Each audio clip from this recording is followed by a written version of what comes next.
the club. I've been turning for it'll be 8 years this or next January. I wouldn't be anywhere where I'm at because I had just started turning when I joined the club.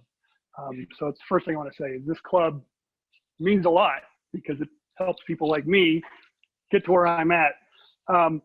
And kind of the funny thing is things kind of evolve. So where these came from, where I make these eggs that are broken. And at one point I thought of what it's going to look like if I do it like this. And then that's where these actually came from. I'm not the first one to make these. There's a French woodturner. His first name is Pascal. I'm not going to try to say his last name. But he does these side grain like this, but he sandblasts them. So they're all, I mean, almost nothing left of them by the time he's done with them. But he's been doing that about 10 years. So it's not that I came up with this, but I just got to it, I'm guessing a different way than however he got to it. And then this is kind of off of Don's. It's tricolor. It's just a 4x4 piece of wood done the same way. But what's kind of neat about it is I can make stands for them, but make them a little bit shorter. And maybe not the one with 3 pieces on it, but and like I said in the thing, the description, the stands can get just as intricate. I mean, take me just as long to make that as it does to make one of these. They don't have to be symmetrical. They can be off on a side, little pieces on it. You could wood burn instead of leaving the bark on. Biography, just use a random piece of wood as your stand.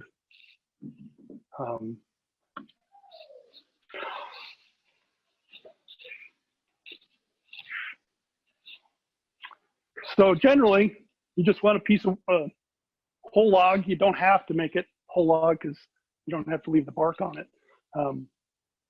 But the bark has to be roughly in good shape, or you're going to use a lot of CA glue. As Sonny says, nobody should take the maple that Dave brings because it's terrible wood.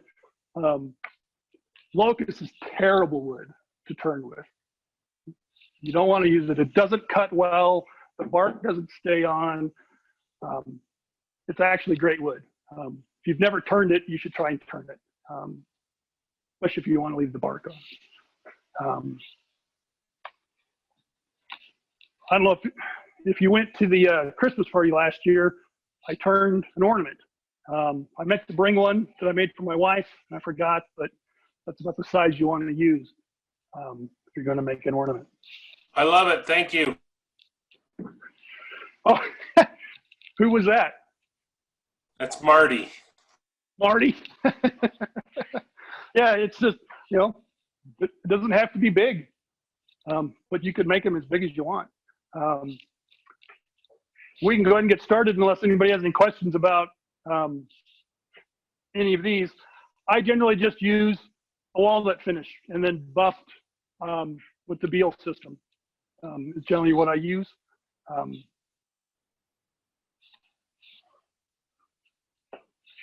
I think I've lacquered a couple, but I do lacquer all of the ornaments though, just so they're a little bit more shiny when your lights are shining on it. I don't know, Marty, does yours have a crystal in the middle of it? A Swarovski crystal? No, it does not. Oh, so I must not have done those yet. So now I actually put a little Swarovski crystal in the middle of it. Hang it from some fishing line. But any questions? We'll get started.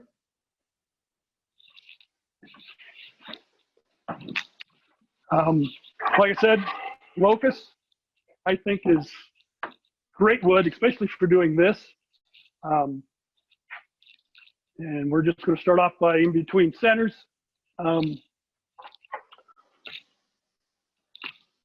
Most of us have different size chucks. Make yourself a little cheater. So this is going to be my size of my chuck. And a lot of people have center finders. The problem with, I think, with logs is they don't always, they're not round most of the way. So this is usually how I find my centers. And unlike a lot of things, I don't have a problem with cracks in these. Generally, if you're going to have cracks, like this one's got a few cracks in the side. We're over here. Generally, this is where my tenon's going to be. So this is where I'm going to hold it. So the cracks are the last thing that we have to deal with.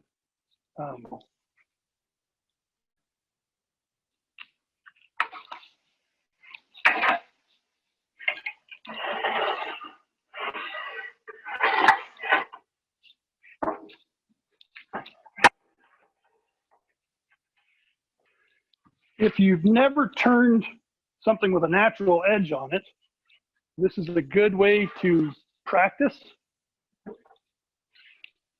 because you're going to be removing all of this bark,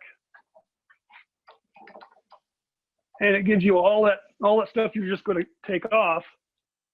You can practice your cuts in it.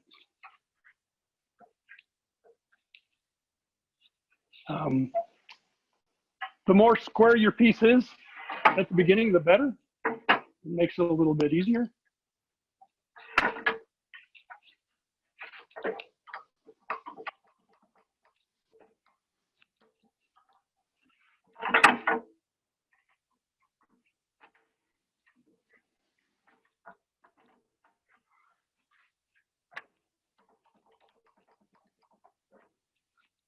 How far does this go out? 4 inches?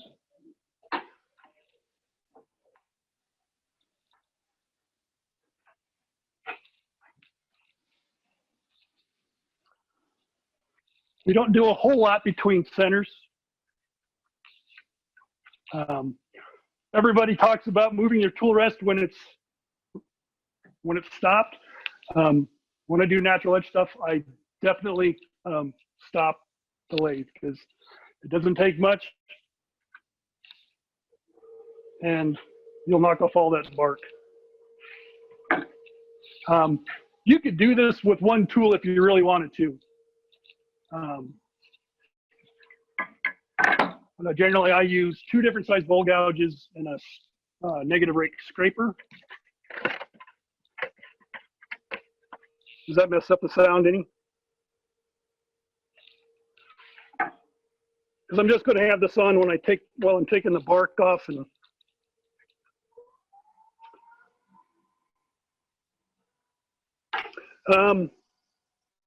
when you're cutting into natural edge, people say ride the bevel. You don't necessarily want to ride the bevel. You want to, try to float it. You don't want to rub that bevel much at all.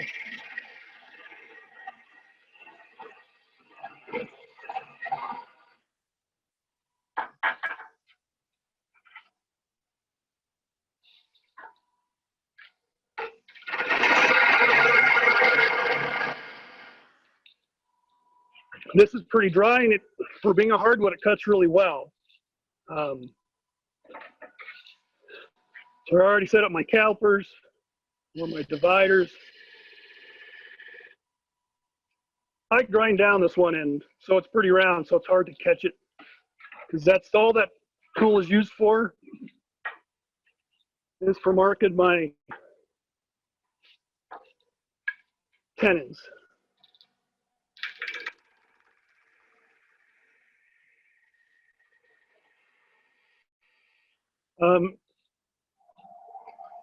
And you want a sharp tool when you're cutting through bark.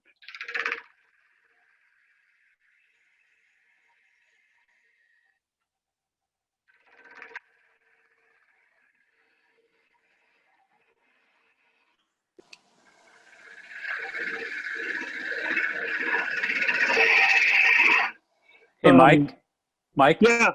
is there any time you don't want a sharp tool? Well, no, but cutting through bark is a really good time to have it, so you don't mess up your bark. This is a 40/40 grind, so I can just kind of push it in straight, get my tenon.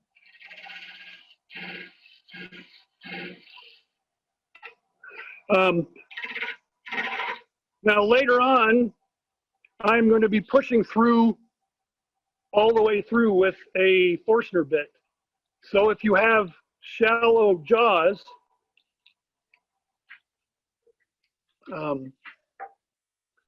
you don't want to make your tenon the entire depth. You can do it without coming all the way through, but it's a lot easier if you don't have to deal with this wood once you have it on a jam shock. It's a lot less chance of pulling it off. Since it's spinning so slow, you might dig it in too fast. So maybe go half the depth of your tenon if you have shallow tenons. The other thing, so you want your tenon so we can turn it around, but since this is going to be up against the headstock, I am going to kind of start to cut inside so I can kind of tell how thick my bark's going to be when I'm done.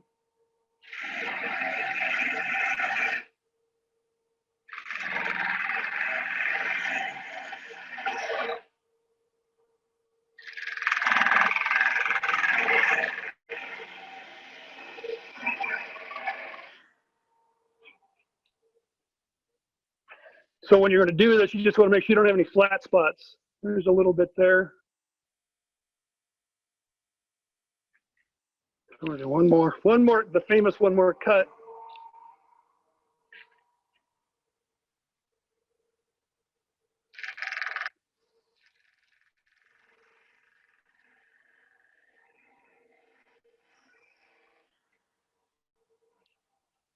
I do grind the heel away on my tools.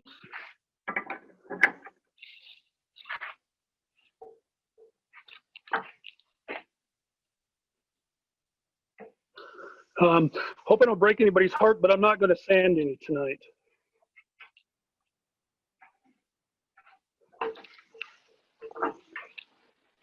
All right, we are done between centers.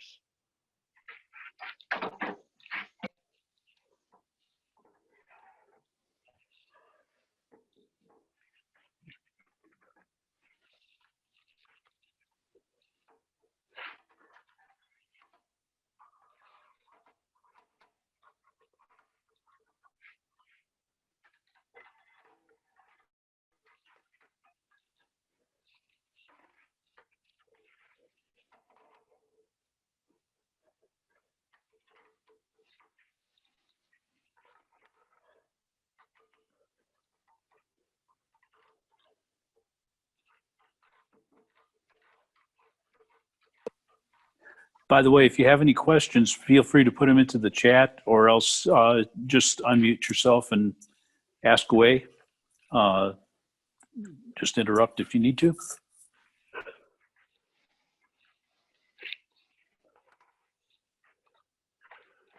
I'm going to bring up tailstock for support. Well, we kind of do the same thing we did on the other side and kind of cut underneath it. So we know what our thickness is going to be.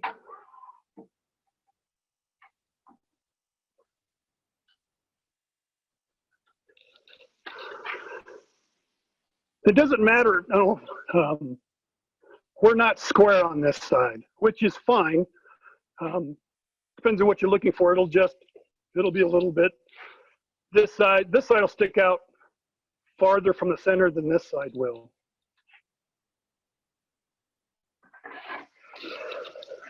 And we have a question of what kind of chuck you're using and what size. It's an over with their power grips. This is before they went to their Titan, I think, is the one that has the 3 screws that hold each of the their larger jaws. This is a really nice set of jaws to do this because I don't have to worry about. I know I'm not going to hit the bottom of my jaws when I cut all the way through. But I do use my smaller chuck I'm gonna make the smaller pieces.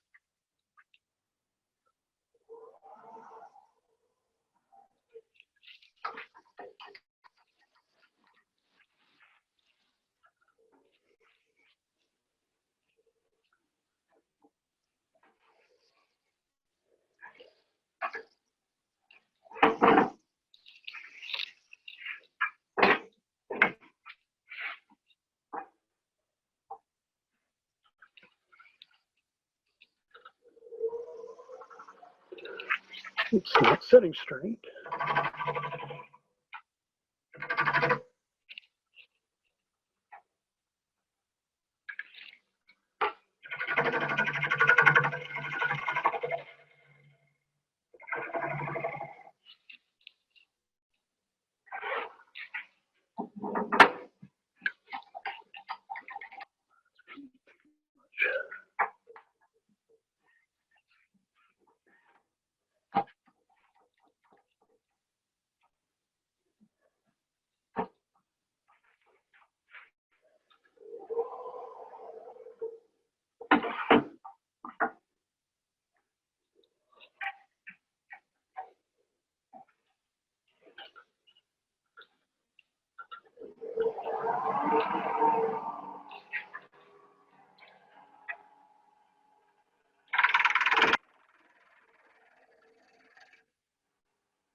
We're gonna check it again.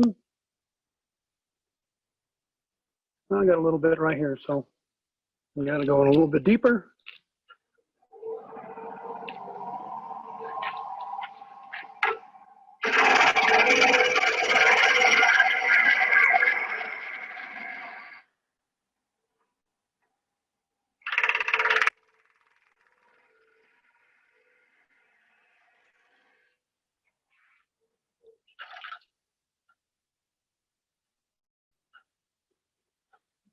All right. It's a little bit of flat right there, but if I was going to sand this, which I'll sand it later on, that would just come out. I don't know how many people ever drill on their lathe. I do it a lot for some of the stuff that I do.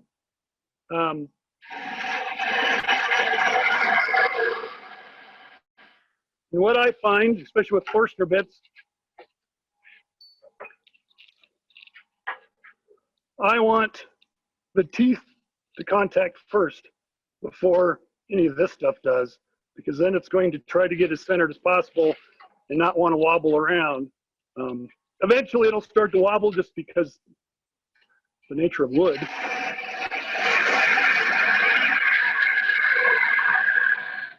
But the more I can take off this way,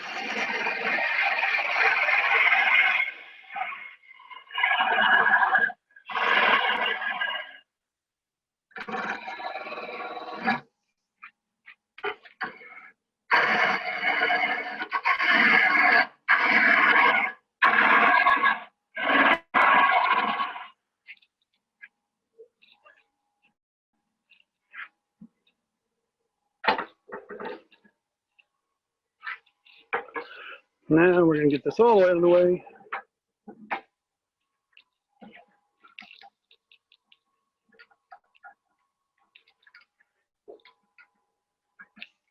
Don't hit myself.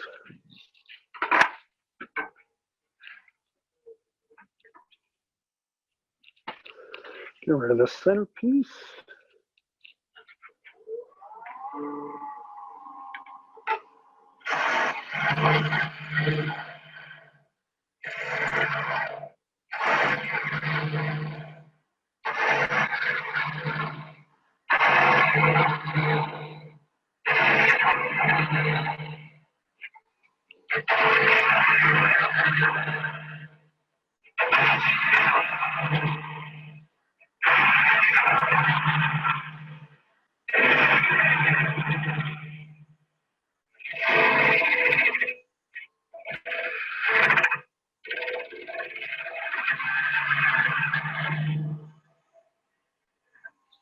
Taking up a little bit of middle so the middle of the drill doesn't hit. The other thing I should have mentioned. So this is about 6 inches in diameter, and it's going to be roughly 6 inches in length. It depends on what you want. Really, 1-to-1's good. You don't want to necessarily go much more than maybe 15%. Either way, it starts looking a little weird. You get too long, and it gets really hard to hollow. I have used a steady rest to do some of the longer ones, which I didn't bring any of them tonight.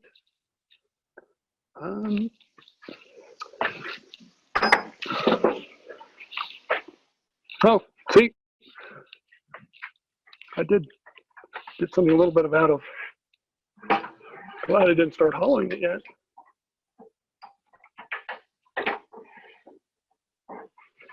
We got to pull off the bark.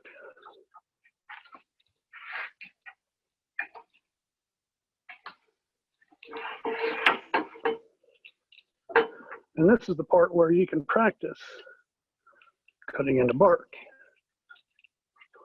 So the first thing we're going to do is we're going to make 2 cuts.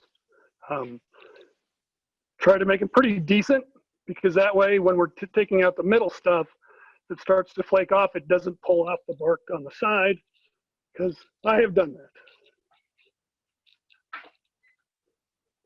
When I first started doing these, I would get it to this point and I would put a recess on this side so then I can flip it around, or then I'd drill through, then I could flip it around and take the tenon off.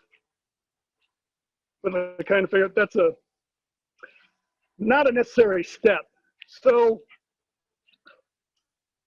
this has a 40-degree tip on it, like tool does. So if I hold my tool at 90 degrees from the bedways and I come in, I know I'm coming in at a 40-degree angle.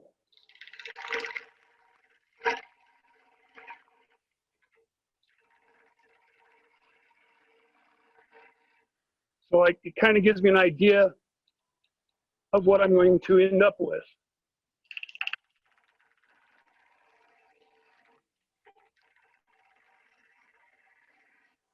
Always start cutting towards the middle, because that way you're not going to chip away the bark on the edge. We're going to go a little bit deeper in case we won't chip away the bark out of the middle.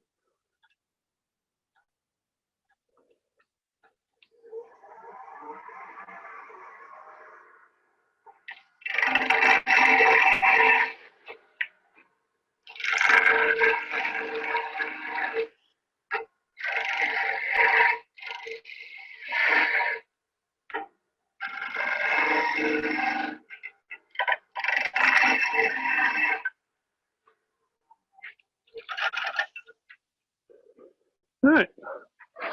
So now we're going to come back to the edges in a little bit. We're going to get rid of all the middle stuff. This is where you can practice your cuts.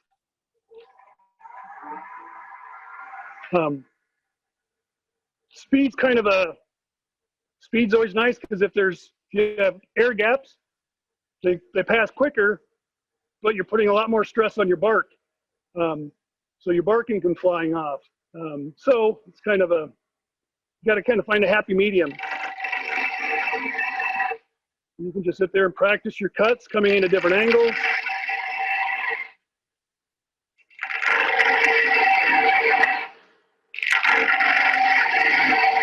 I normally just hollow this or hog this stuff off pretty quick. But you can check to see how you're doing cutting through your bark.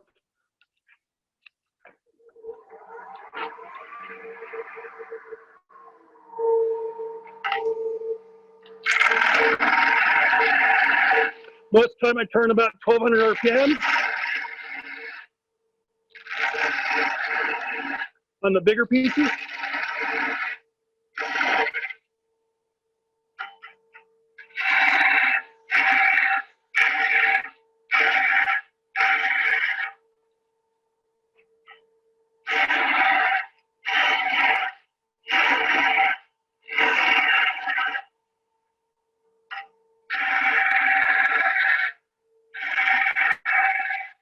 just kind of getting myself down there so when I actually do my other cuts,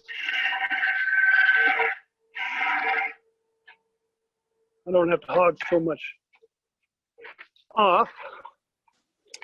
Now we're going to kind of roughly find the middle. Hey, look, pretty good right there.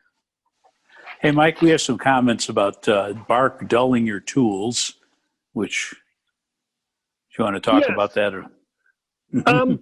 And especially if your logs come from the street, or right next to the street where you can get a lot of road dust. And the bark will slowly just grow over this stuff. If it's from your backyard, you're going to have a lot less, but you might be like Pat Scott and run into barbed wire and mess up all your chainsaw blades or your bandsaw blades. Hey, and then we had another question of why you're using a bowl gouge instead of a spindle gouge. Because I wouldn't say I'm a spindle turner, which I've kind of turned into. So my biggest spindle gouge is that. So that's why I don't use a spindle gouge. I thought I was going to do a lot of bowls when I first got into turning, so I bought bowl gouges. This works. I'm good with it, so why mess with it? Hope that answers your question good enough.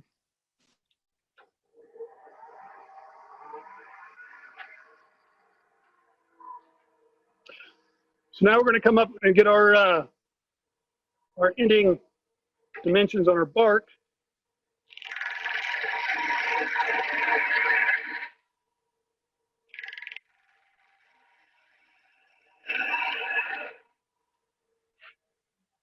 When you're cutting your bark, or you're coming down to this, so our angle is going to be coming in this direction, say, well, right now it's roughly about 40 degrees. So this isn't necessarily the thickness of your wall. Your wall is going to end up being thinner than this. So remember that, or you're going to have a really, if you try to get this too thin, you're going to have a really small wall if you want to keep it the same thickness throughout. That's pretty good. What is that? That's about a 1/2 inch. We're going to go a little bit smaller, trying to get to about 3/8.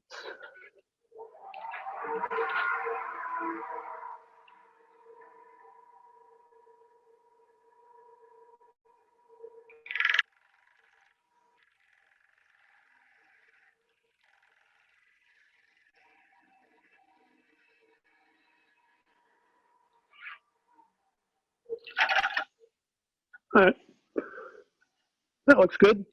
Looks like I might have lost a couple of pieces. Well, maybe not, because that's pretty wide there. But I mean, you can see that's a pretty small little piece, and that bark's still there. Locust is, I love the bark on locust. It doesn't look the same as, say, walnut or something like that, but it will definitely stay on there when you're turning it. You can see a little right here where the bark is starting to come loose. Knock on wood, that on walnut, you'd have to CA glue that. On locust, I'm good with that. As long as you're okay with that. If you don't like little imperfections like that, you might want to fix it, but to me, I'm good with that. I like the little imperfections.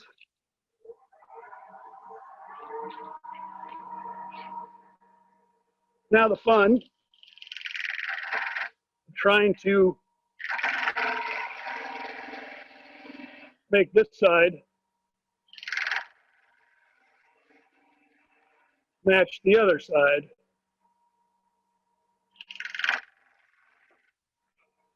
You know, see, here I am talking about bark staying on there.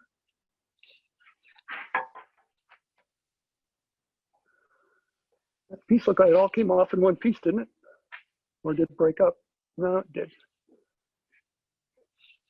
Well, I don't think we'll be fixing another piece on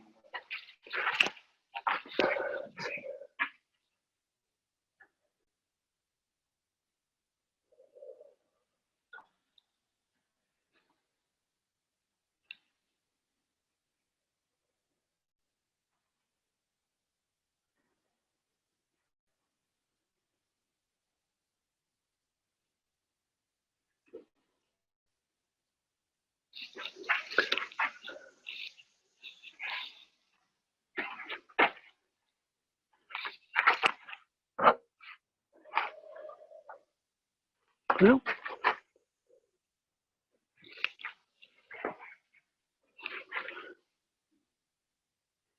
yeah, I don't think that's the piece there. Oh, here it is. Give me just a second.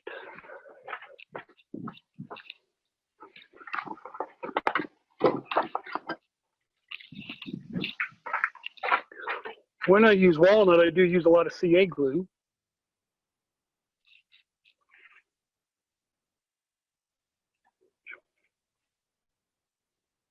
Oh, if I have it the right direction.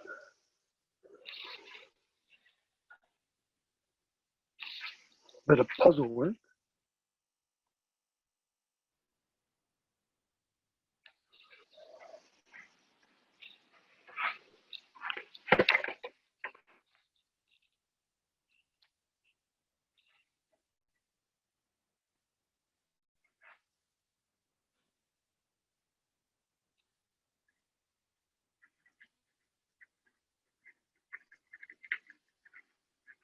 At least now, I could cut through whatever. So it's through.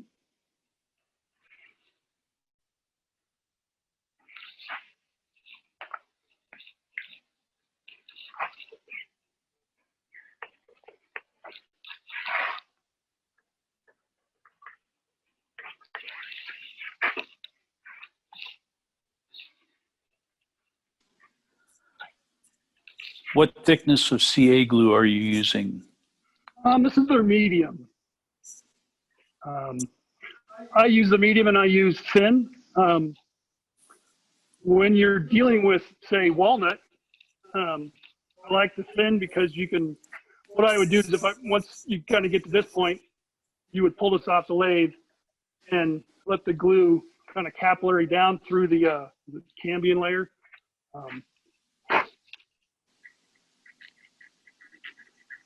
And then let it dry. So the thin's nice for that because it'll work its way down.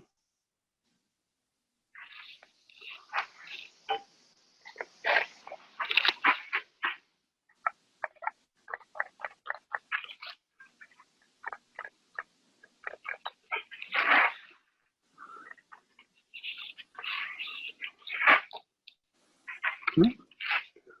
It didn't stick.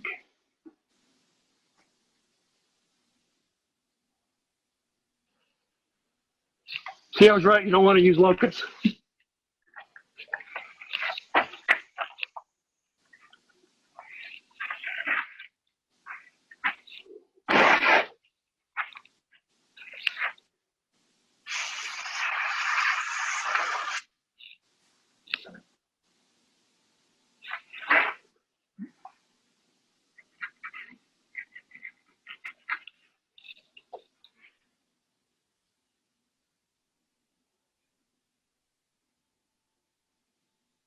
And because I do a lot of natural edge stuff, I do buy the big bottle.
We also have a question of where you found You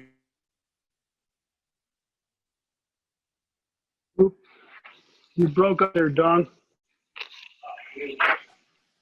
okay, it was so very, Oh, now I can't hear you. Nope. so we had a question of where did you find the locust? This particular locust came from my sister-in-law's up in Loveland. So I don't know the difference between black locusts and honey locusts. I do know that a lot of the honey locusts I've done is kind of pink. Where this doesn't really look very pink, but doesn't mean it isn't honey locust.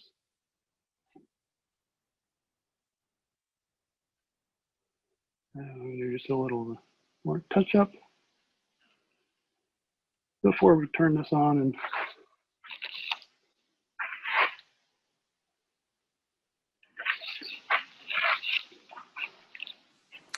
So I have a question, Mike. Do you find that does the CA glue tend to stain on those edges, and is that a problem, or there's enough sanding or whatever to get rid of that staining? I've never had an issue with it.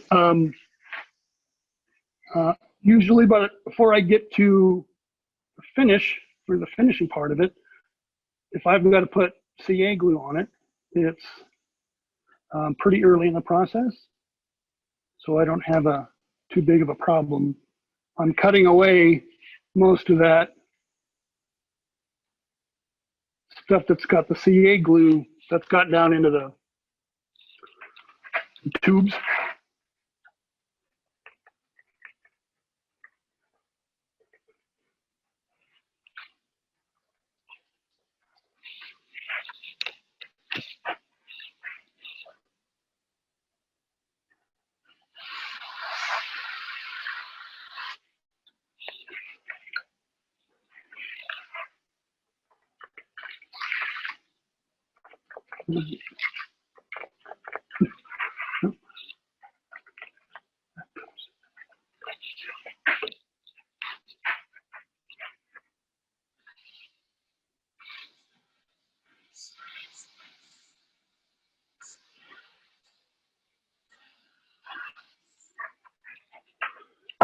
Me finding the perfect piece of wood to turn wasn't such a good piece. And now we'll find out if it's going to hold together.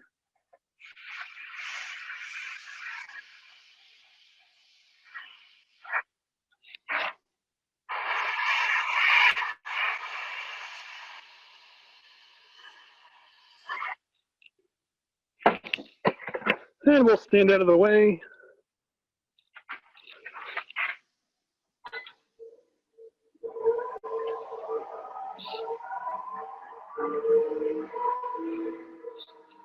It's a good sign,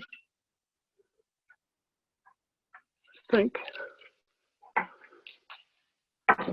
We're going to go with a smaller gouge at first.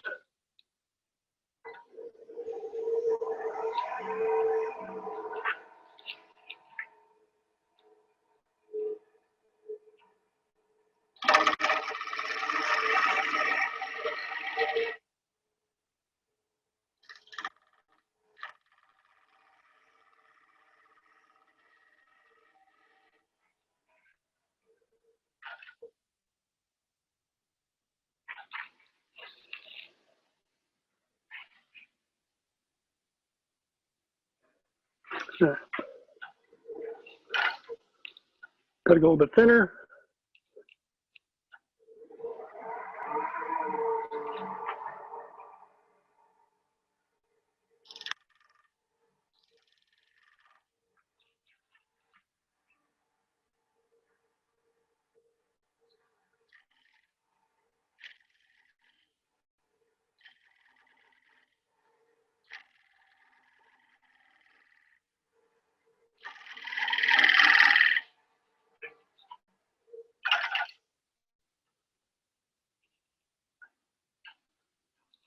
Close.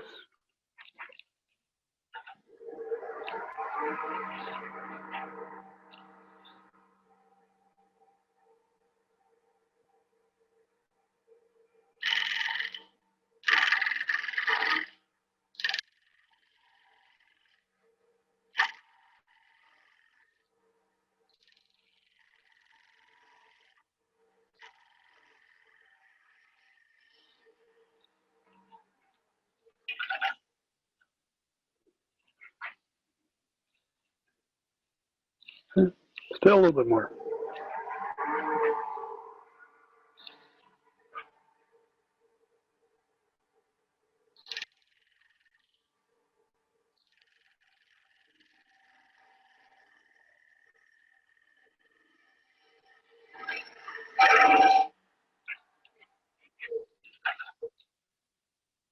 All right, I'm good with that.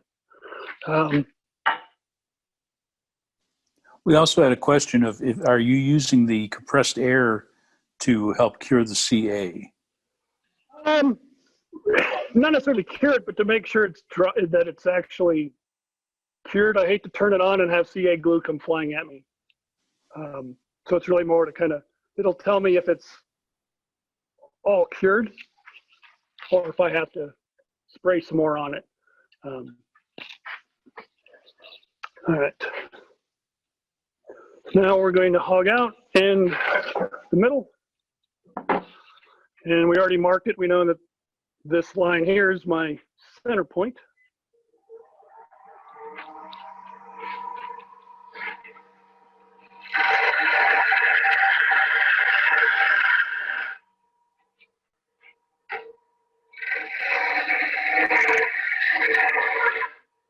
I'm not really worried about my cut yet, or my quality of my cut.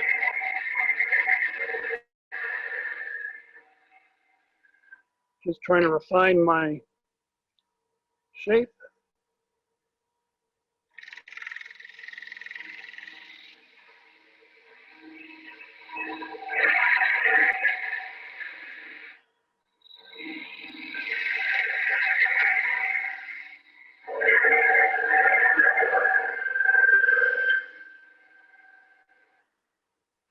And at some point, you got to figure out how big you want the middle. We're going to go a little bit thinner. It's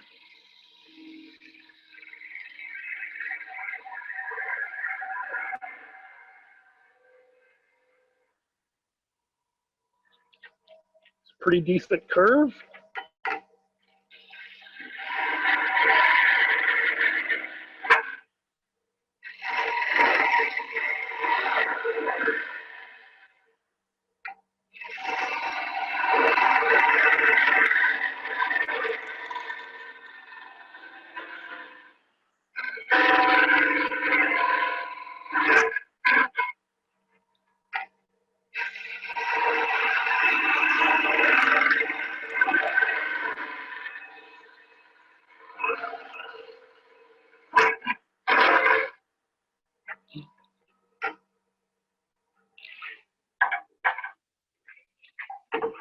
Getting a little ways over.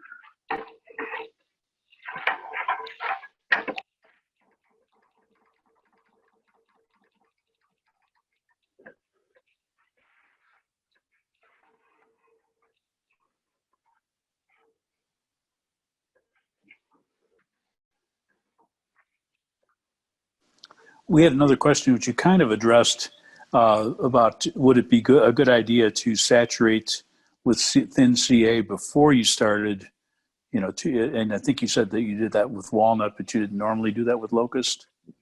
I don't normally do it with locust. This might be the second piece of locust I've ever had that the barks come off. So normally at this point, when you got it here, you could actually pre-soak your wood right here because this is going to be really pretty close to being where you want. The other side, you're going to put a tenon on here. If it was a little bit big, this small one, it would be hard to do it that way. But if it was a little bit bigger, you can cut, when you're cutting in at an angle, you can actually cut in enough to put a tenon inside. So your tenon's a little recessed. So you can do that if it's a big enough piece. The smaller the piece is, the harder it is to hit your angle in there and be able to grab a tenon. But yeah, a lot of times I will pre-soak my walnut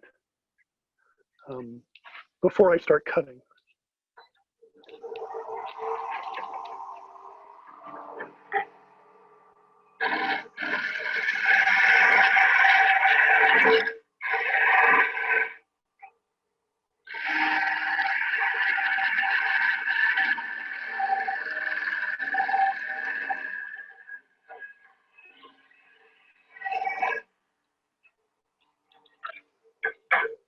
I like that angle better. It has nothing to do with the fact that I messed up my first cut, or I didn't go deep enough on my first cut, or I went too deep on my second cut.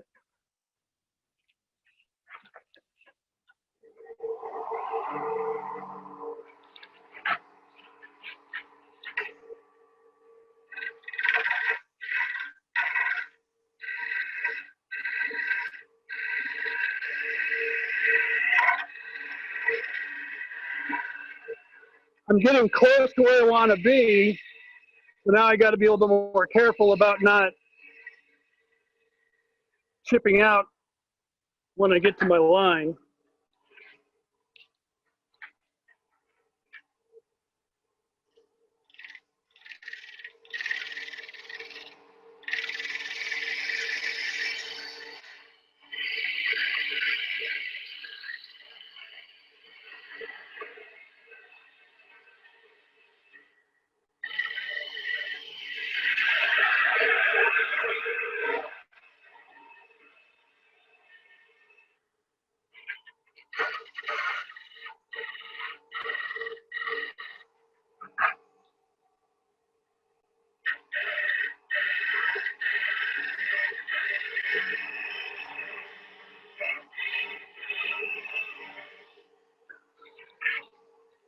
Which I can see, I think my center line's moved. No, I'm pretty close. Now I don't necessarily have to get rid of that line. My curve's pretty close. This side's a steeper curve than this side.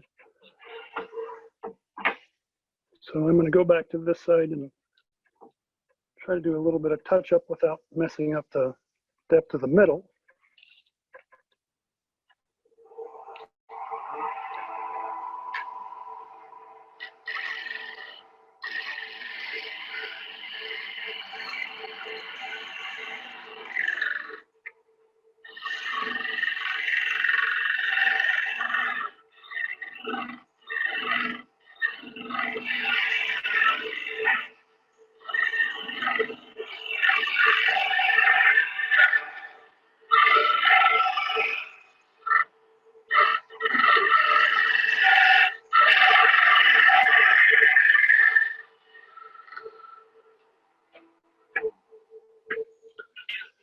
That's pretty close. Now, Hey, Mike, we also had a question about is there a proportion that you go for in terms of the outside, large diameter and small diameter on these? there isn't. Sometimes it depends on how it looks. It might end up being more shallow if it looks pretty good, or you might end up going deeper because, well, it just looks pretty plain. You just have to be careful. The thinner you go in the middle, the less support you're going to have when you put the jam chuck in there. When you're way out here trying to take off this wood, you got a little bit of you might get that resonant sound. I use a negative rake scraper for this part. And also a question of why a tenon rather than a mortise. Well, the problem with the mortise is your pressure's going out. But when I first started, I did do those. So what I would do is I would start my cut, but then I'd leave, if this is where my mortise is going to be, I would start my cut so I know where my walls or my edge is going to be. but then I'd make it to where I can get one of these to go on it. So that way, it doesn't matter how much you expand out into it, it's not going to break. But it's a step that I removed because maybe at the beginning, it was necessary because I was a little scared. Is this thing going to come flying off my lathe? As I got better at it, it's like, not really, I don't need to do it. You can. I much rather have a tenon because you're compressing it, especially if you have cracks, because you're going to be compressing those cracks and you don't have to worry about it doing anything yet. The nice thing about using a radius scraper, a negative rake, is now I can kind of check to see how close my curves are.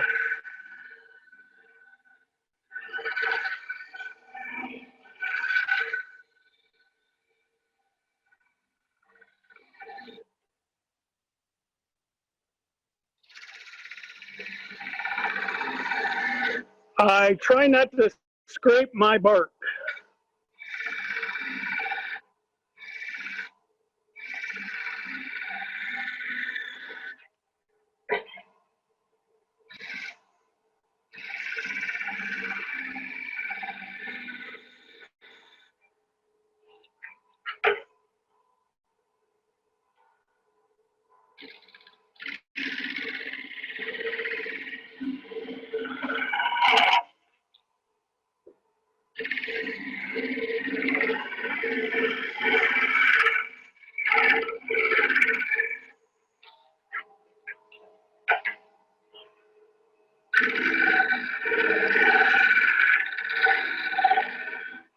And you can kind of fine tune it. I mean, it probably isn't going to show up well, but it looks like this has got a pretty good curve, I think, on this side. Almost a little bit of flat right here, but it's probably because of these two knots. It looks like my curve shallow almost flattens out.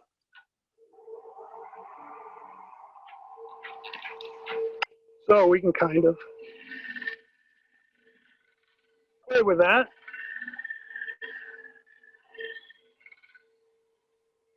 You get a much better curve.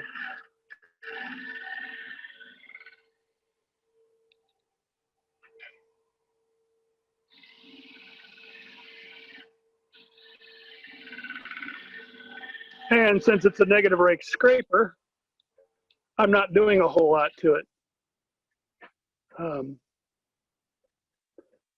Looks much better, but I do have a little bit of marks right up here. We're going to do a little bit more up here. And then we're going to be good on the outside without any sanding. This locust, I have yet to put any finish on this bunch of locusts that I got from my sister-in-law, but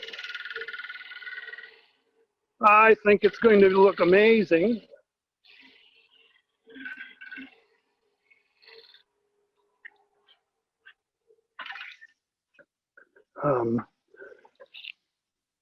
You don't really see it much on this one, but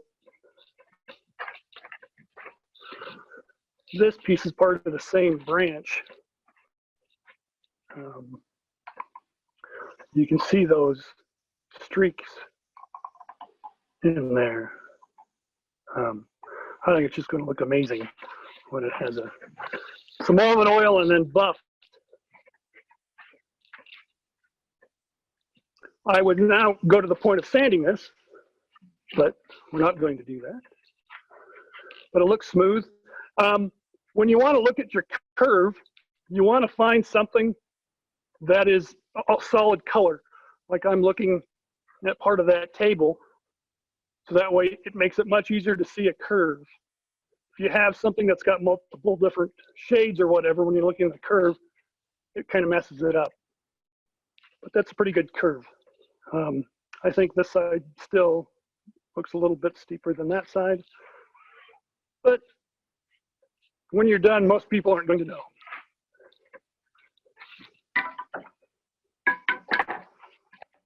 Now we'll go back to where I was getting to when I was going out of order. And we're going to drill this.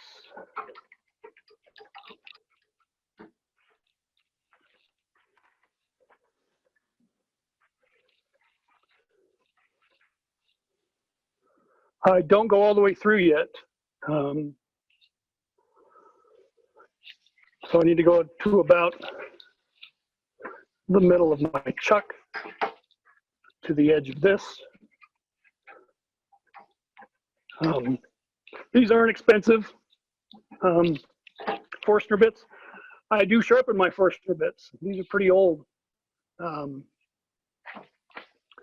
just use a hone or a diamond, double-sided. I use the rough. I've got a couple of them that I can't use them anymore because there isn't really much of a surface left to work. I usually go about 450. I go slow at the beginning, so I make sure I get a nice even curve.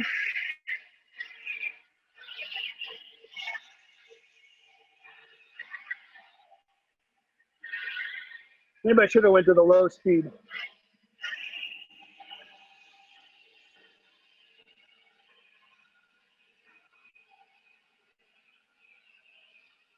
Once you see it's not ejecting, just pull it out. At home, I go about 4 revolutions of the hand wheel.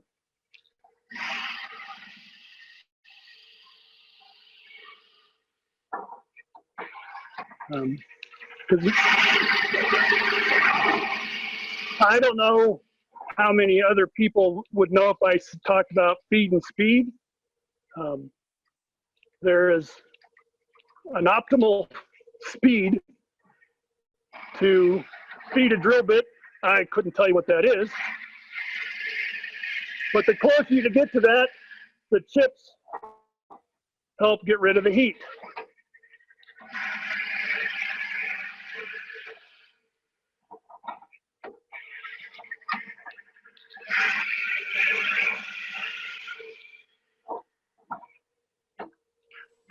Be careful where you put your hands, though, because that'll be sharp.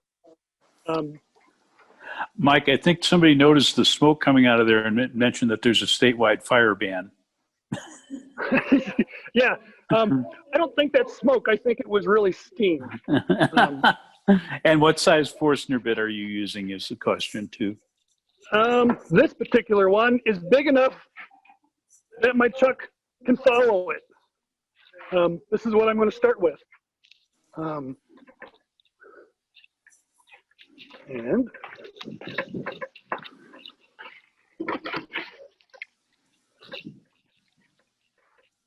this gets pretty tight. So we're putting a lot of pressure on it. And hot.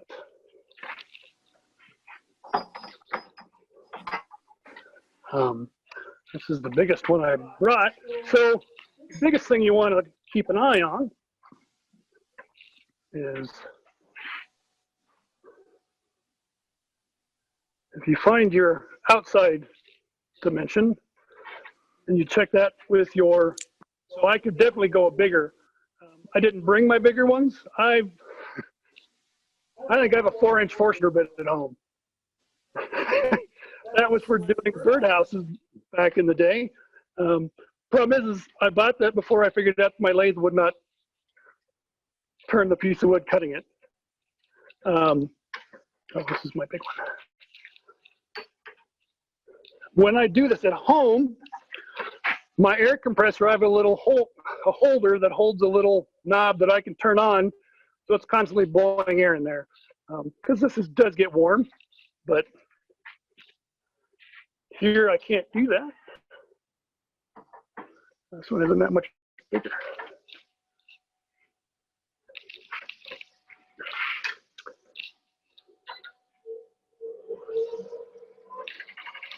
So I should have had a bigger one, but Well, maybe I didn't bring it.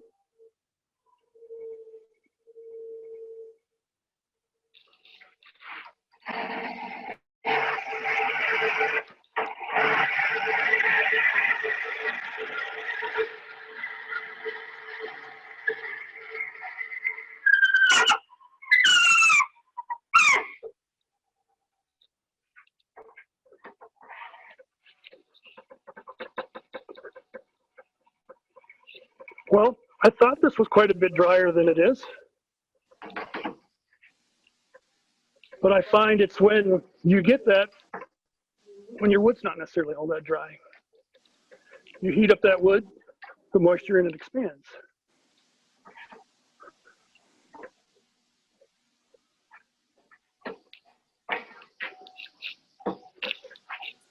So I'm going to assume that that was the camera boom stand shaking and not the lathe shaking. I don't think the lathe is shaking. I could be wrong, but we're almost to the depth of my last cut, so we're gonna call that good for now. Because we're gonna go back in there later to drill the rest of it out. Now, to me, this is the funnest part of doing this. Hollowing wise, you could hollow with whatever you like to hollow. If you have a ring tool or a hook tool or whatever you hollow with, a scraper. I would be a little leery doing this with a scraper, just because, well, this side wouldn't be so bad. When we turn around doing it on a jam chuck is when I'd be a little bit more worried. Before I start to do too much, I'm going to make another pass on the inside right here to get rid of that glue. I am constantly turning the piece to make sure I'm not going to hit the bark. I've been lucky with these that I have never, well, I'll do that here in this demo because I said never. But on some of my other pieces, I definitely have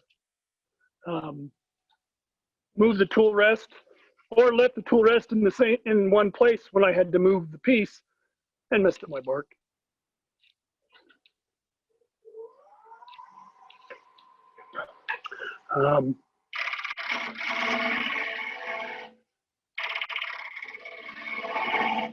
That's a hard cut because you're starting to get into end grain.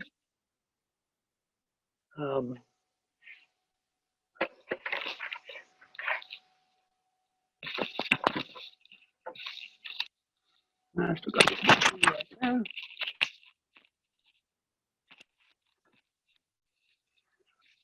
So I don't do much more pushing in from this direction.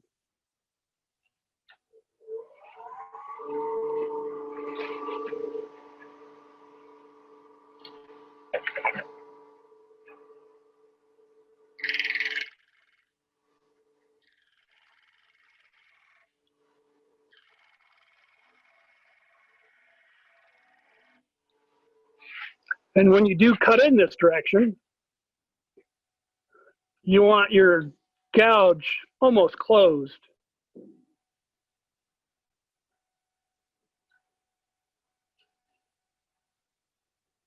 All right, I think I got rid of the glue. All right.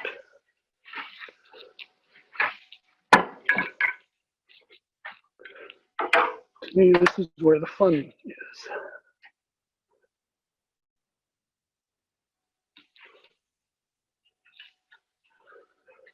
If you would have asked me when I first started turning that you could turn this way, well,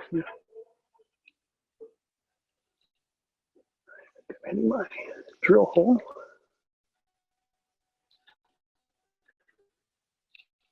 Well, I would have thought that this, because when you first start, you're going like this, but being able to cut and peel the stuff away this way.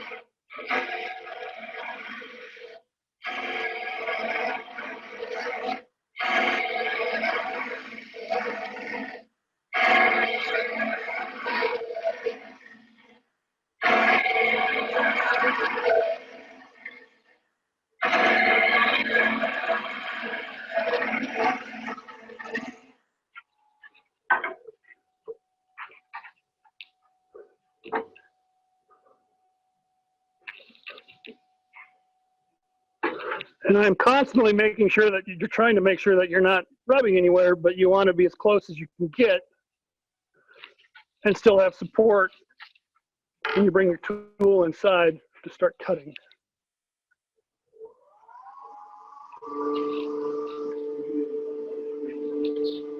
What was that? 30 minutes? Yeah, I'll talk less.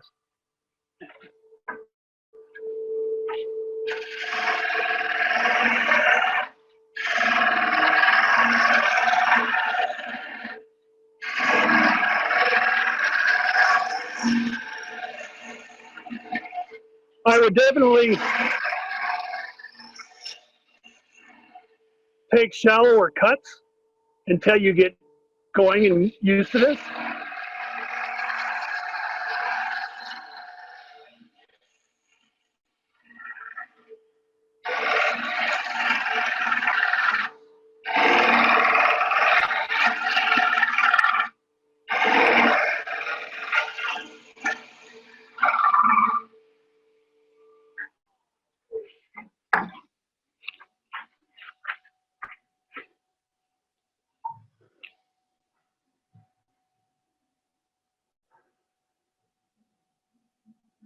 Pretty close. I mean, I've got a little bit of lip right there, but pretty close down to about here. The same.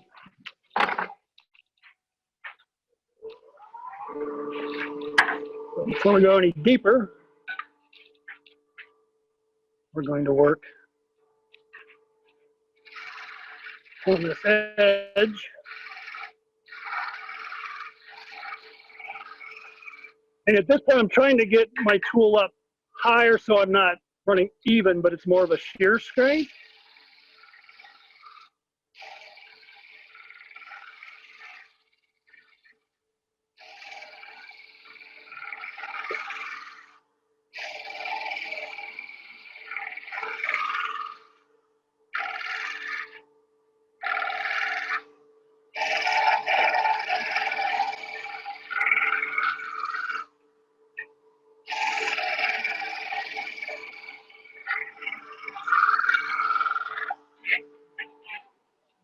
Hard to tell, it looks like I got a line, but that's just the bark.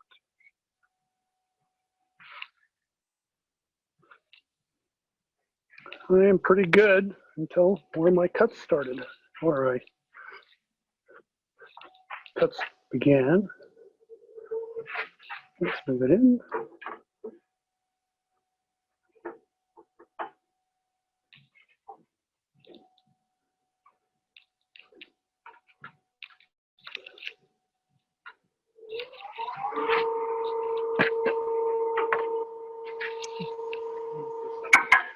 Well, no, I'm hitting them.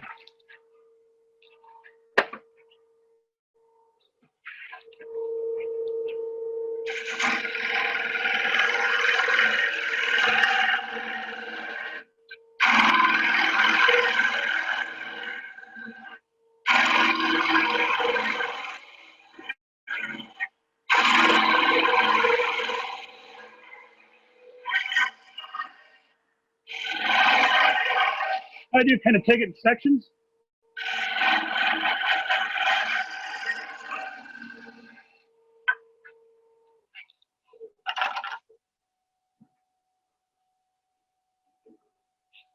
Pretty close, except for right towards the beginning of the cut again, so we're a little bit deeper.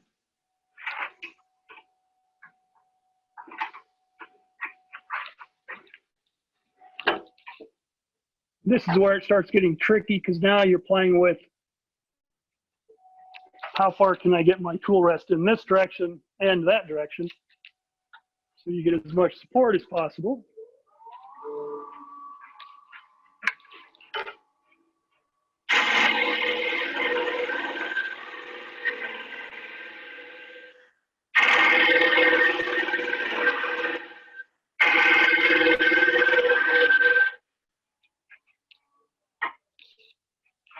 You want to take out as much wood as you can while it's on a tenon.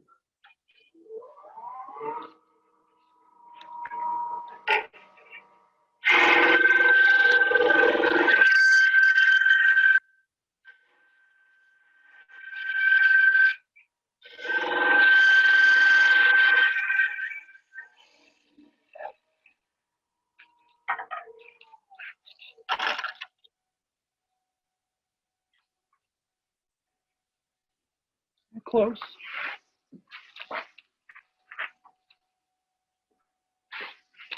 Get off that knot. No, thought I was close. It's definitely still quite a bit bigger starting about right there.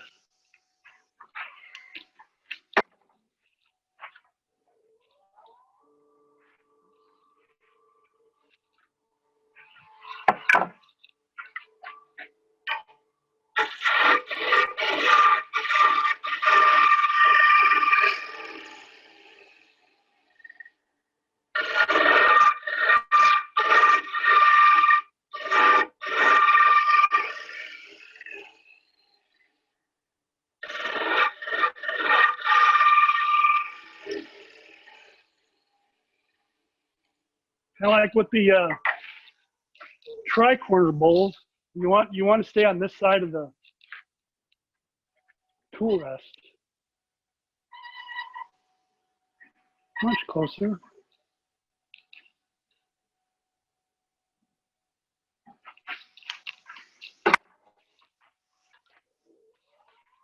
I think the bark's going to win over your hand.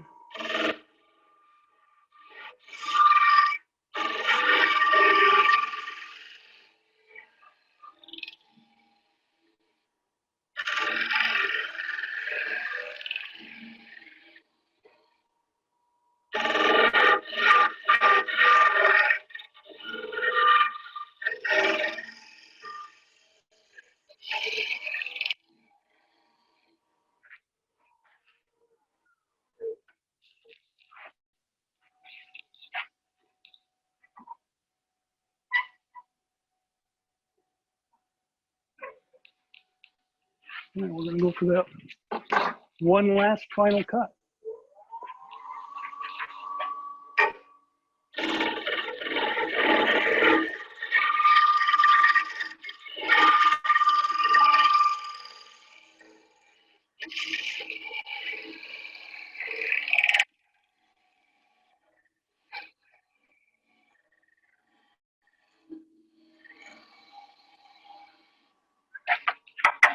Generally with Locust, it does pretty good that I usually start with 240. This happens to be the grit that I have. All right, so we're going to go a little bit deeper and then drill it out and turn it around. Mike Mullen had a question of, do you want to get that wall translucent thin when you're working with green wood? I've never done this with green wood. I'd be afraid when I put it on a jam chuck that it's going to start to flex too much. Doesn't mean it can't be done. I've just never done it.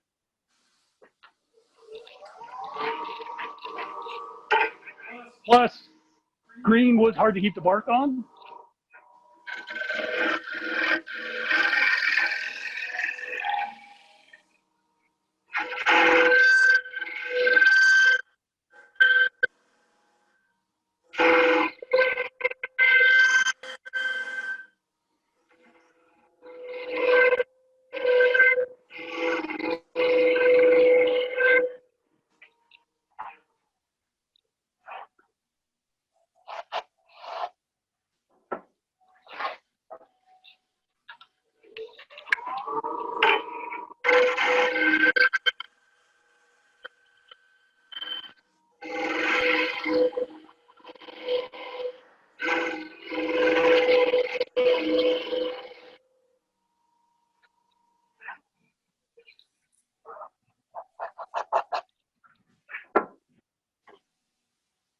I just make this side.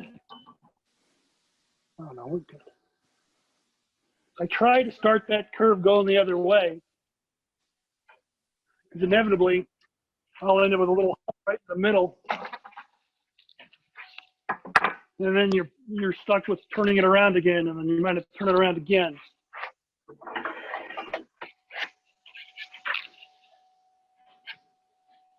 One last thing was clean.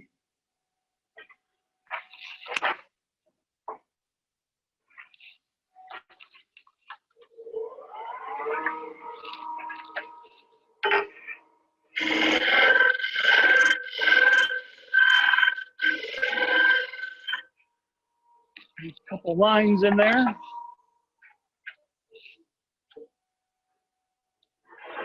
All right.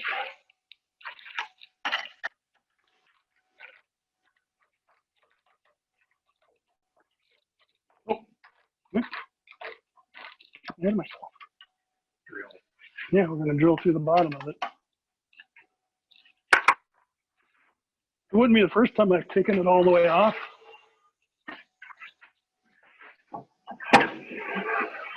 When I do have to go to the other side, I do use a spindle gouge as a drill and to get the beginning of it.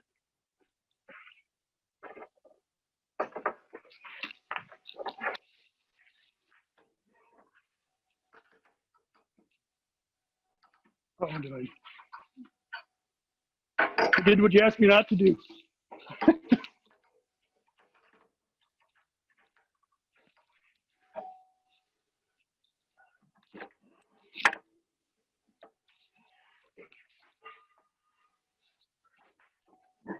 When you do drill with different size Forstner bit, once you get to the depth of your previous one, there's going to be all these little fibers.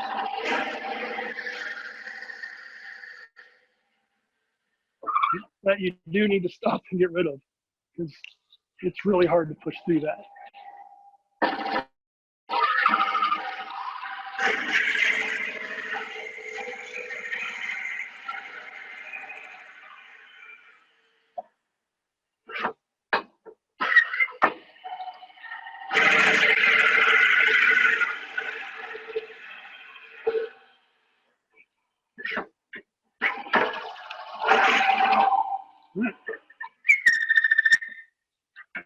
Number 3.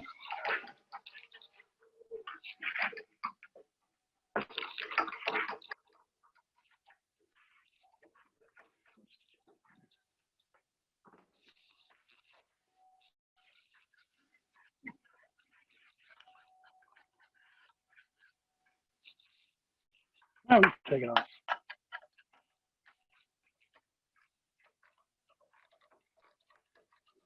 I can definitely feel the steam in there.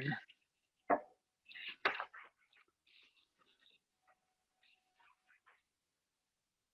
don't know if you can, how well that's going to come off. You can see where the drilling started and I stopped. It looks like I went to about here on it. And that's what it looks like from the back side. Do you want to? Okay.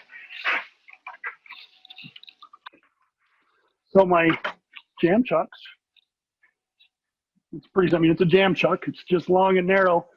I cut a groove in there so I could actually see where I'm touching.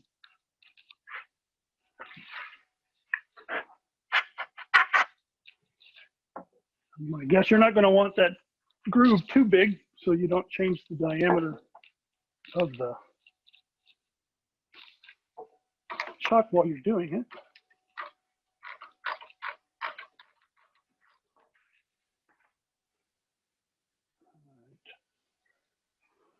Thought I marked this with a just.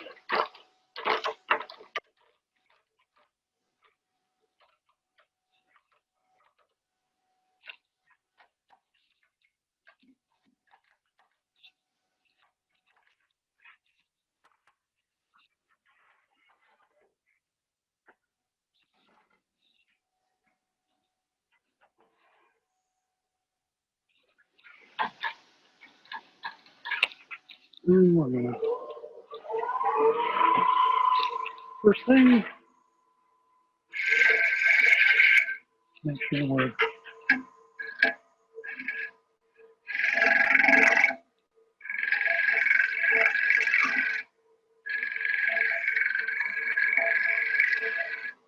make it be smooth.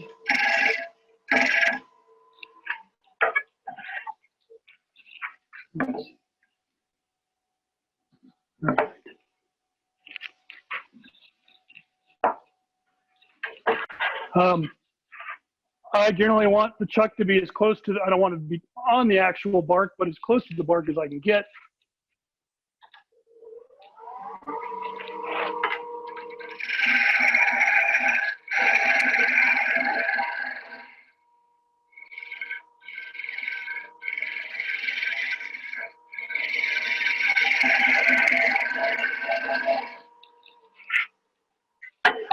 And the other thing I learned from doing my negative rake scraper on the outside is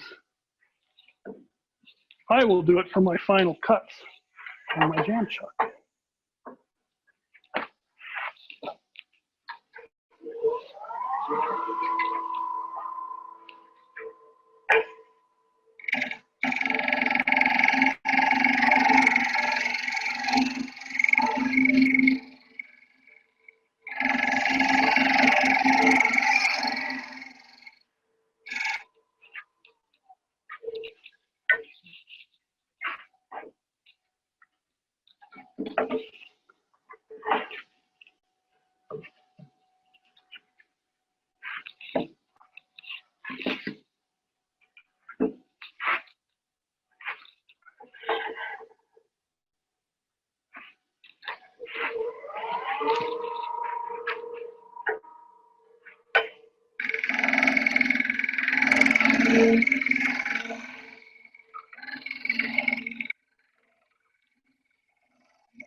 This section isn't that big or as important as the end and where it's going to end up sitting.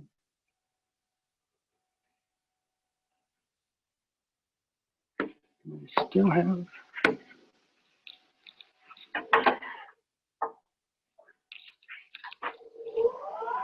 more to go than I thought.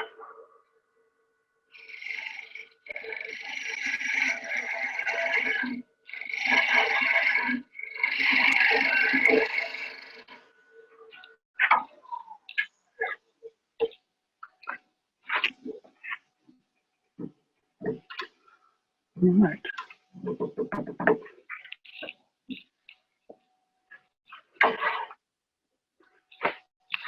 Now we're going to do a little bit of shaping on the top. How are we doing on time, Dawn?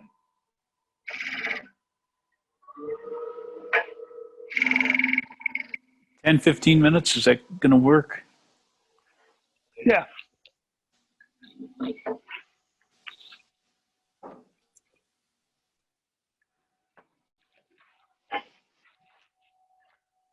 The reason you cut all the way through is you can see where you're at on your inside.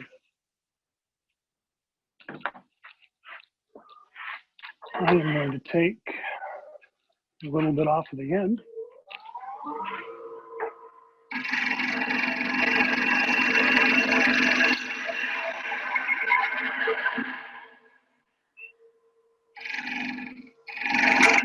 Nope.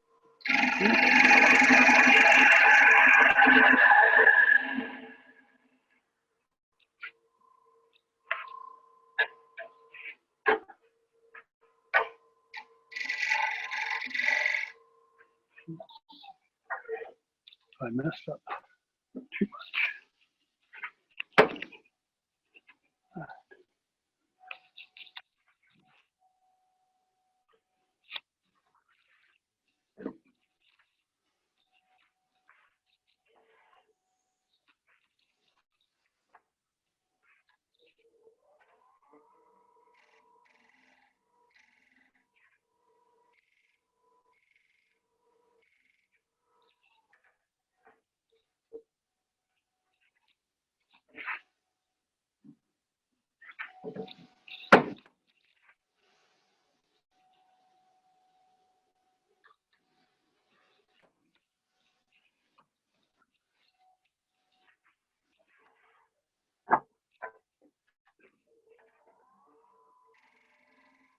I use a lot of blue tape.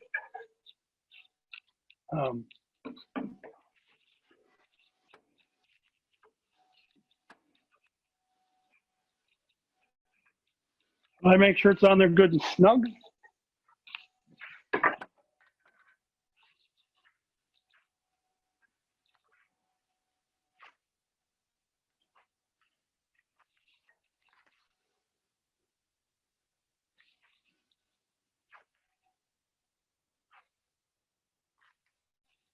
If you think you have a piece of bark that's kind of iffy if it's going to stay on there, don't put your tape over it.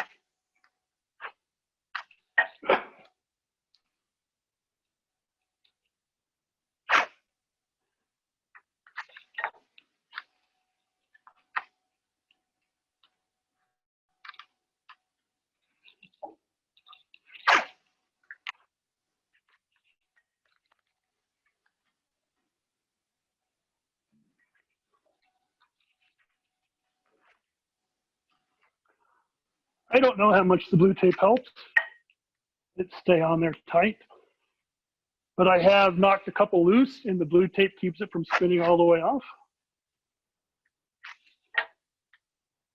It generally just makes that high pitched squeal as it starts to vibrate a lot. Have you ever tried hot melt glue on it? Well, then I'd have to get the hot glue off of the actual piece. I've never tried it. Doesn't mean it's possible, but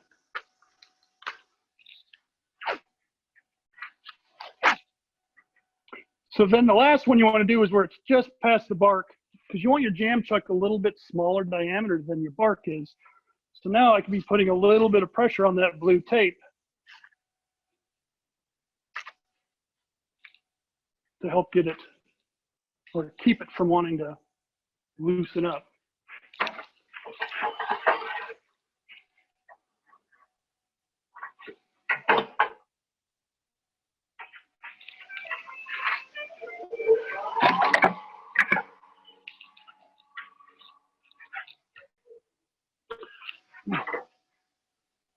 Did I not?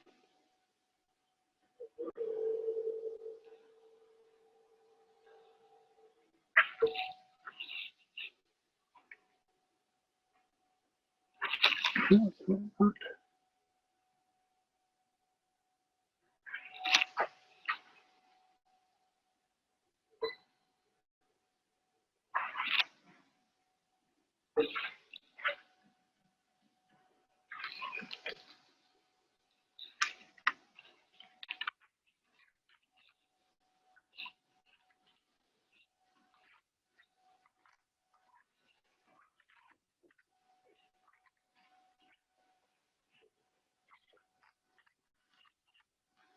Not sure what I did.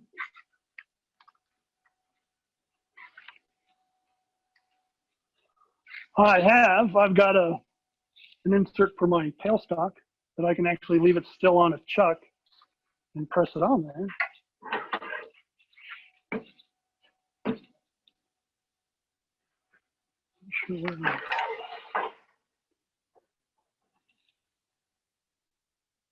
it is. A little bit better.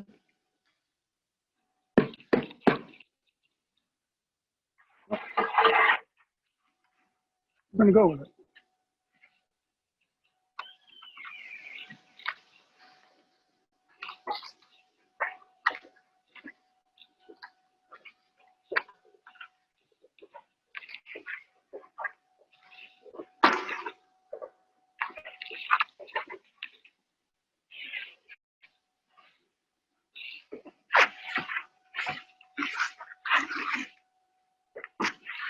The first cuts are the hardest.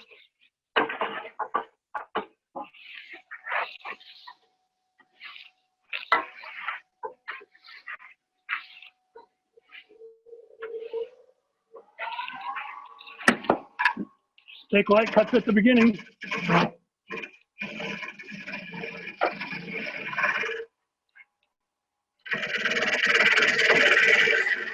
And basically all now it is the reverse of the front side.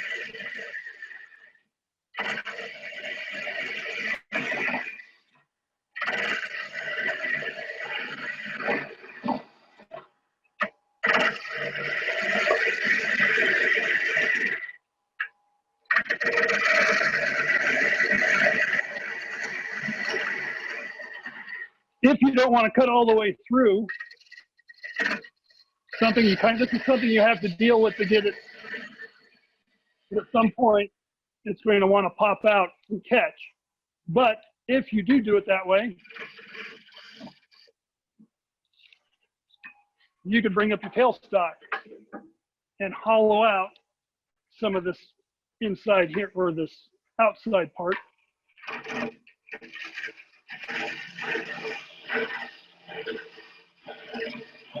There's definitely something I didn't like about this.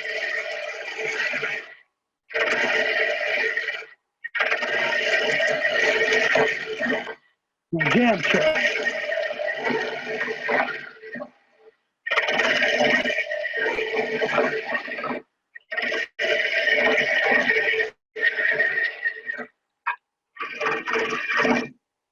And the farther you get into the middle,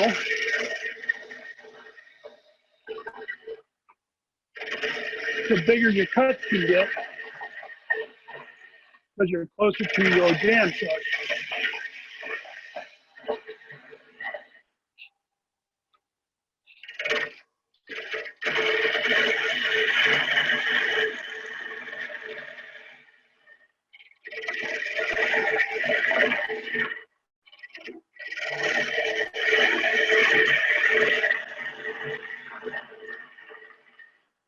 You definitely want to have your tool mostly closed, so you're not taking a big bite.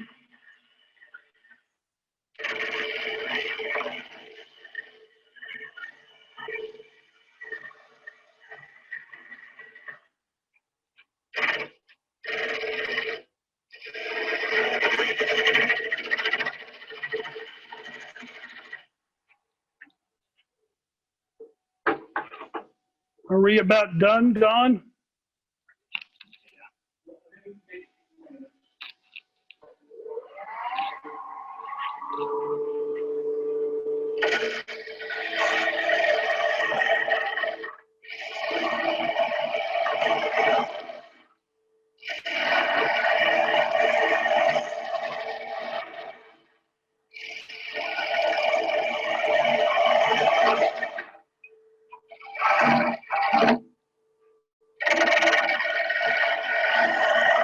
I don't know if you guys can hear that if it's coming through the mic.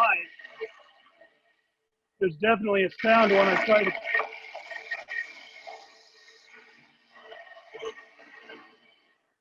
from the inside.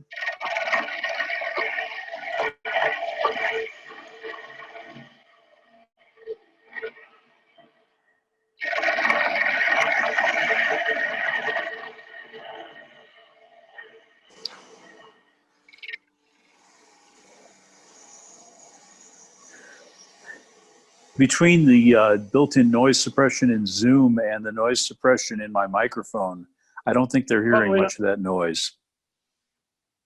Yeah.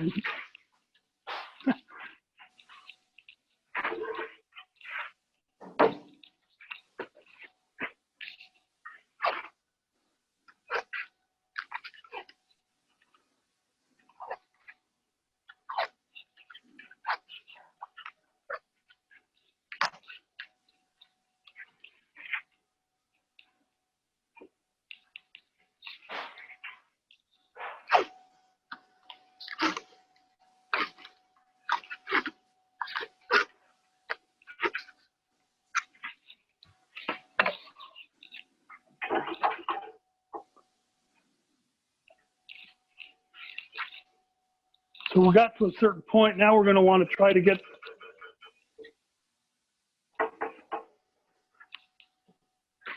start and see if it'll take this cut.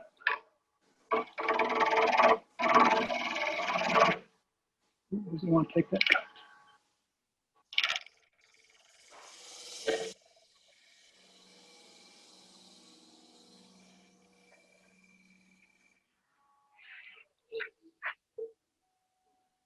I'm just going to kind of do the opposite of what you did on the other side. Start in this way.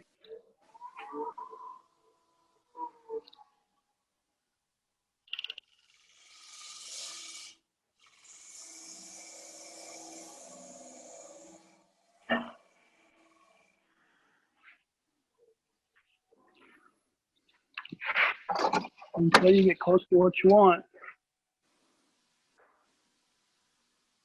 It needs to be thinner.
Minutes.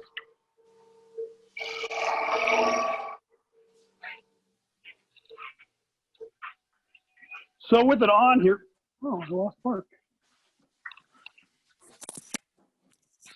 So you're gonna do the same thing. You would just basically come in here about an inch and a half, maybe 2 inches, then get pretty close to where you want. You can come in a little bit farther.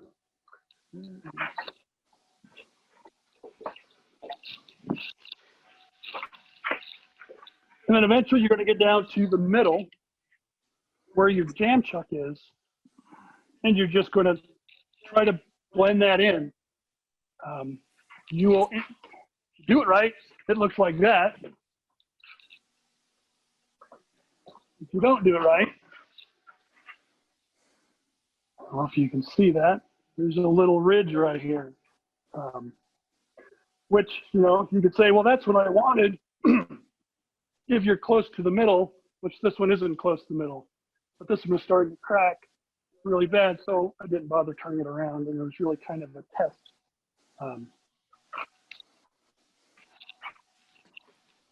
But that's about what you wanted to do and where you need to get to. This is the worst part of it when you've got it on a jam chuck. And I don't know if I've got a piece of sawdust or something on the jam chuck. Why it doesn't want to seat right.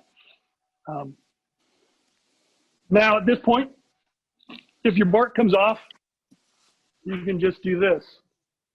Put an angle on it, or use a texturing tool, do something, or just peel the bark off all the way and burn it, or use a pyrography set, sand it, or just leave it with a rough edge. At some point, you got to decide where you're done. Let's hope and get done with it, but I'll definitely finish it in case we have a Christmas party. Hey, Mike, I was wondering if have you tried, like making a wooden piece to put over your tailstock to support the center, just to move, remove some of the outside of it when you're doing that? I haven't. I mean, this is a bad example, but you can see that generally by the time you've drilled all the way through something, your drill hole is not straight, not the exact center. So if I put something in there, I guess you could, if you made a wooden cone that would go in there, if you centered it the best you could, and then brought the tailstock in and didn't worry about being in the center of that cone, that would work. And it would help give you pressure on it. There might be a way to finish this a little bit easier too. Because then you can work down as far as you can until you're getting pretty thin, and then take that out and do the rest of the cuts. You could do it that way. I've never done it, but see, everybody's got some other way of doing it. And Dave Hawley just mentioned a steady rest too. I have used a steady rest, and I know I've done at this point. It was one of the ones I did that had, it was the first one I did that had a middle piece in it. And so I had the steady rest out on the second half, so it was actually pushing, the pressure was on the inside curve on that middle piece, so it was putting pressure towards the actual jam chuck. So I have done it that way. Very rarely do I ever have a problem with my jam chucks, but it's a demo, so I had a problem with it. If it can go wrong, it will go wrong in a demo. All right. I had bark come off of my, wood that never would before, and my jam chuck is loose.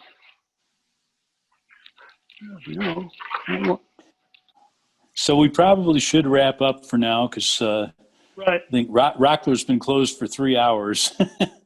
But thanks a lot, Mike. This was a great demo. I think it was really interesting to see how you do these pieces. And thanks also to Patrick Crumpton's here, and so is Larry Abrams, and they've been doing the work in the room with Mike, and I've been monitoring from the alcove near the stairs. But thanks to everyone who tuned into the meeting. And thanks to everyone who came and everyone who helped and participated. I think this is going to be a non-bark piece. And Pat Scott, also thanks again for doing the show and tell as always.